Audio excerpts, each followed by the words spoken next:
Evidently, I was buried under the rubble of my furniture and the wall for well over an hour before they were able to find me. So Carol, I just want to first start by thanking you for speaking with us. I know that the past month has been nothing short of traumatic for you. I just want to talk a little bit about what you remember. Do you remember anything at all from that Sunday morning? Well, I remember the previous that Saturday I'd gone down to Wimberley to hear music and have dinner. So I got home about 10 and my dogs had been crated since noon. So I stayed up till 2 playing with the dogs and letting them run around, and went to sleep at 2, woke up about 10, and did normal stuff, got up, took stuff to the kitchen, got the dog bowls, and the dogs were unusually quiet. They just smiled at me and waited patiently in their crates, and they're usually dying to get out.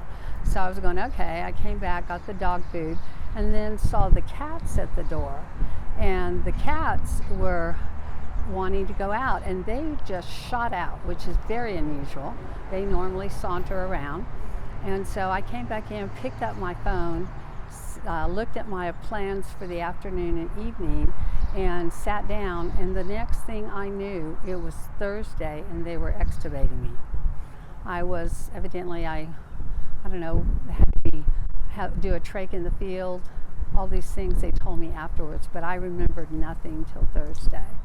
And then I woke up, I had all kinds of lacerations across my face and all around my mouth. I can still feel that my speech is not normal yet, but it's all healing. I'm all healing. I was in very good health, evidently very good immune system, and the animals knew something was up, is what I think. And so that's what happened. Isn't it odd how animals always Oh yeah, they're connected to the field. Yes. Yeah. Do you feel as though it's a blessing that you don't remember? Oh, absolutely. That would have been terrifying because evidently I was buried under the rubble of my furniture and the wall for well over an hour before they were able to find me. And when you think about that, can you even imagine that you were able to sustain these injuries, survive? Oh yeah, completely. Yeah, I mean, I'm so glad I was completely out. Evidence that I was in good health. I was an avid, walked my dogs, did mini tramp, had a vibration platform. I was always doing something. So that was important. Has it been difficult for you to transition from that active lifestyle to now needing a bit more assistance? Oh, I need a lot more assistance, which is very difficult because I'm used to deciding what I'm doing and doing it, so that is very difficult. But that is, of course, I guess my karmic lesson, patience, and to allow others to help me, which we all have to learn. I just had successfully avoided that till I was 70. So here I am, depending on the kindness of strangers and the great love of family and friends. I understand you went back to the house yesterday. Yeah. This is a house that had so much memories and value, not just in monetary worth, but in love as well. Oh, absolutely. What did that feel like? Oh, it was so sad. Fortunately, I'd seen pictures, and of course I understand what happens when you have a blast, but it was very sad, and I was thinking of when this happened and that happened, and you just can't be attached to things, although I am completely attached to things like books. And fortunately my sister dug through insulation to find my father's wedding ring, and another dear friend found my wedding ring. I mean, it's incredible they found those things. Yeah. I spoke to your family shortly after this happened, and they just talked about your grace, your strength, your ability to overcome. I don't think for a second they thought that you would not make it out of this. Well, I agree. I mean, when it was really great because when I woke up and people were telling me, and I could feel all the sutures all over my face and certainly in my mouth, and but I felt like myself. I think, of course, people have said I said some wacky things coming out of all the drugs, but I really did feel like myself. So I was like, okay, I just have to get through this, So But it is hard for me to wait and to know that, you know, I will get to play with my grandchildren and my dogs again, and because I was always a big walker. My neighborhood was a lovely place to walk the dogs and walk up and down the hills. Can you talk to me a little bit about the injuries you sustained? How are you coming along in your recovery? Well, according to the doctor, Saldana,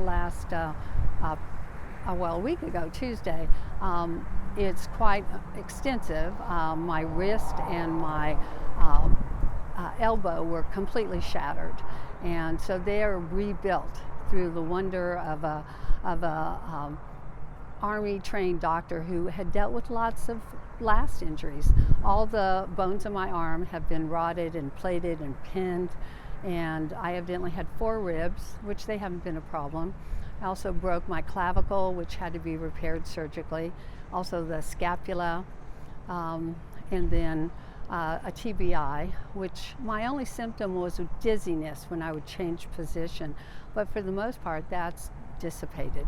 Lots of sleep, and yeah, and that's the thing. I'm normally a very high energy person, but boy, taking a bath today, you know, is like so much energy it takes to do normal things. Normal activities requires a lot of energy that I'm used to having at will.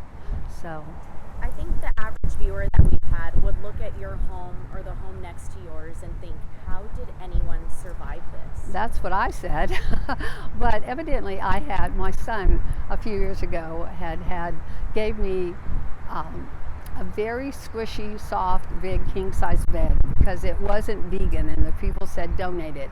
So I got it, and I do believe, kind of in a way, all the wood and everything that landed on me protected me from maybe some of the glass. I don't know, but they did say it took about an hour to find me in the rubble of the house, and my neighbors all came out and said, "No, she's home. Her car's there. You got to keep looking," and they found me. When you think about that it took an hour and you're out of it, do you feel, what's the emotion there? Is it scared a little bit? Well, looking back, I'm going, well, thank God they kept looking. Thank God for my neighbors who said no. You know, she would have, if they hadn't kept looking for me, because they had to plow through the rubble in the living room, the long hall, the walls in my bedroom that were gone, and choose which pile of rubble to dig me out of, because there were multiple piles of rubble. So now the next chapter of your life starts. Exactly. Carol, after this, why do you think you were spared? What do you think comes next for you? Well, certainly I hope, this kind of thing, people need to know that there are issues. Like I said, I feel like this is a karmic lesson about receiving when I've always been the giver, and just being so thankful for my family and wonderful neighbors and people that unfortunately I hadn't really gotten to know. When I first moved into the house almost 4 years ago, my husband, who had FTD, frontotemporal dementia, was in care, and I was going to see him almost daily, and then slowly, as his physician declined, I was seeing him. I was down to once a week, because he did not know I was there. I would hold his hand and show him pictures, and then I would cry and smile and talk like everything was normal, and he would hold my hand, but he didn't look at me like he knew me. And he had been an athlete and a international entertainment executive, Bob Schacherl. We had had an incredible life, and I kept thinking when he got ill that he had a great big life that nobody else really had gotten to have, and I was right there with them and our boys. And so I just, I still have a bucket list of places I've wanted to go to, although I had at least touched foot in 49 different countries. We're counting airports too, but I've been so many wonderful places. I'm also a military brat, so I started off going to France. So I feel like I want to take my grandchildren, and my son, I want to get them scuba diving, because I've been a scuba diver since '86. And so the world is a magical, wonderful place, and I want to be in it and do whatever I can to help people live their lives, because you have to live when you are here. And fortunately, I can say that I was doing that, although, you know, we were waiting and living with watching Bob decline. He died on April 26th, right in the middle of everything. But I feel like he realized I was free, that I was going to make it, and now I view him as being free. So I feel like I've never been a quiet person. I've always been friendly, and you know, I was a tour guide at the LBJ Library when I was in college. So I'm not intimidated about saying, "Hi, I'm Carol. What's your name? What can I do for you?" And so that's just who I am. And so I want to live my life. The concept of why did this happen to me is ludicrous, because why does anything happen to anybody? And I just happened to have a long period of time where I was greatly blessed, and now I've had a few problems, and but that doesn't mean I am not so thankful to be in this beautiful world. Carol, it's so inspiring. My last question for you is, Mother's Day just came and went, and I spoke to David. I know Aunt Kay calls him Davey. I just spoke to him, and he just spoke with you with such love and admiration. You're here to continue being in his life and your grandchildren's life. Absolutely. How grateful is that? Oh, it's just incredible. I mean, he just took over. They started trying to do what they could. And, you know, it pointed out the fact, because I was so independent, he didn't really know where the papers were stored, or the fact that my wallet had all my important, you know, Social Security number and stuff like that. My sister jumped on a plane the very next day, and I've been calling her my warrior princess, that she just has been going through. And even though she's my younger sister by 9 years, you know, I know that I've done things for her all our life, but there was no question. She just, as our family always said, we circled the wagons. And so my son and his family, and all of his wonderful friends, you know, many people I've known since they were 14 or 15 years old, and they just jumped in to help. Carol, are you still looking for answers? Is there still confusion here?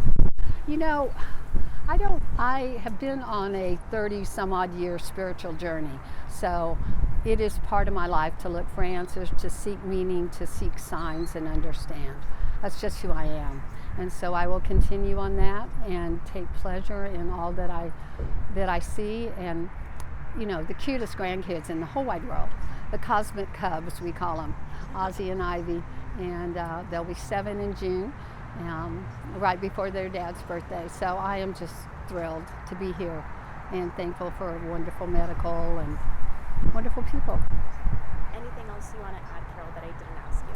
I think that really covers it. I mean, we all have to be happy for our time and seek meaning, and as I do, seek signs that come to you, and that's just always what I've done too.